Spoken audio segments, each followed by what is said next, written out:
All right, you opened a little bit of a can of worms with the meme coins. I got to ask you one follow-up on that, Anthony. I never thought we'd be talking about that today. Meme coins are interesting. Funny enough, today, one of the meme coins we invested in on the Ton Network just dropped a few hours ago, and it's been a crazy ride today.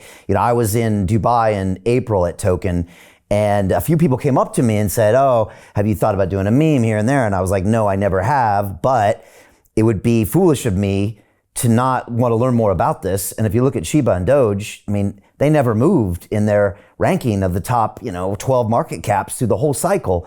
And so it's clearly not a fad. Clearly people want to be a part of something. It's an expression somehow of culture, like you said, fun or F you to the system. And so we've dabbled in 3 so far. One was a mess, one was okay, and then the one today is looking pretty good. It's kind of interesting, and I'm trying to learn about why people do it. But you mentioned the audience size. This one we're in today has over 50 million people in their Telegram channel. And I was telling my group last night, we rarely see a tenth of that. We actually rarely see 100th of that in any other, crypto protocol. If you got a 500,000 member community, that's strong, let alone 50 million. And we've made about 65 investments into different blockchain companies, about $15 million. So we've seen quite a few, but those numbers get your eyes open. And they might not be a North American high earner audience, but they're still, humans, or a chunk of them are, and they're going to do something interesting. And so just if I could get your hot take on what you've learned about memes so far and what you think people don't understand about them, especially when you go on CNBC, you're always educating them about Bitcoin. When you go to educate them about memes, that seems like that'll be another longer conversation. CNBC, Bloomberg, Fox Business, and other mainstream outlets are not ready for the meme conversation, but I'll give you the exclusive view of this. All right. Meme coins are not new. And let me talk about the traditional financial system to explain what's going on in the new world. Berkshire Hathaway is the meme coin for boomers because what they look at is the greatest financial influencer in the world is Warren Buffett. He used the press. He used his annual letters. He held a conference. He basically taught a course for free, which was lead generation for his companies. This guy is a financial influencer. That is how he has been able to drive the reputation that he has. If you go and you look at Warren Buffett, he is not a good person. He is not a moral person. He essentially had 2 wives. He stuffed sugar and bad products down the heart of Americans. And he is probably responsible for a lot of problems.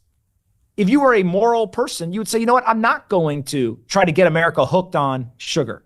I'm not going to go peddle sugary drinks and try to make that more popular. I'm not going to have my personal life in such disarray.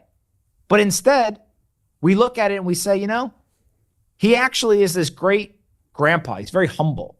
And so one of the great paradoxes of Warren Buffett is, can you believe and understand and respect his investment analysis while disagreeing with his personal life? That is the challenge for people. But you have to put him in the box. He's a great financial influencer. Doesn't mean he can't be a good investor. Just understand that he was the original finance influencer. And then that brings you to Berkshire Hathaway. People go to Mecca. The capitalist Mecca is Omaha, Nebraska, and they travel from all around the world to go and sit and listen to this man talk as if he's the reincarnation of a capitalist Jesus. It's a meme coin. And so what ends up happening is people buy Berkshire Hathaway because their financial advisor told them, look at the meme. Look at what this company does. What is the intrinsic value of Berkshire Hathaway? Nobody knows. Why does nobody know? Because intrinsic value is a fake metric. There is no intrinsic value. It's not a real thing. Because if I ask you what the intrinsic value is, you'll give me an answer. If I go and ask Stanley Druckenmiller, he'll give me a different answer. And if I go and ask Warren Buffett, he'll give me a different answer. If it's intrinsic, there can't be different answers. And so ultimately, there is no such thing as intrinsic value. What we do know is that Warren Buffett has been able to compound capital for a long time. He is a good investor.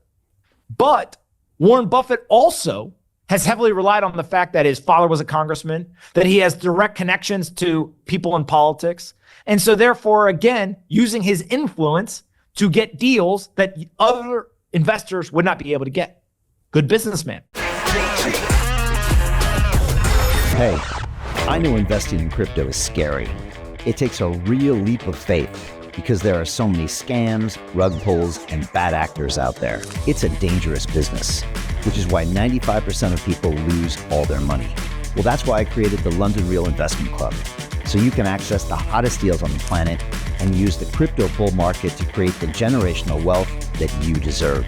Join my team of over 100 people from around the world that are making millions of dollars behind the scenes investing in blockchain, AI, Web3 games, DeFi, Bitcoin, and more. Don't miss out. Click the link below to book a call with one of my team now. But hurry, this bull market will end soon. I know investing crypto can be scary. That's why you gotta join the investment club. Pull the trigger. Let's do this.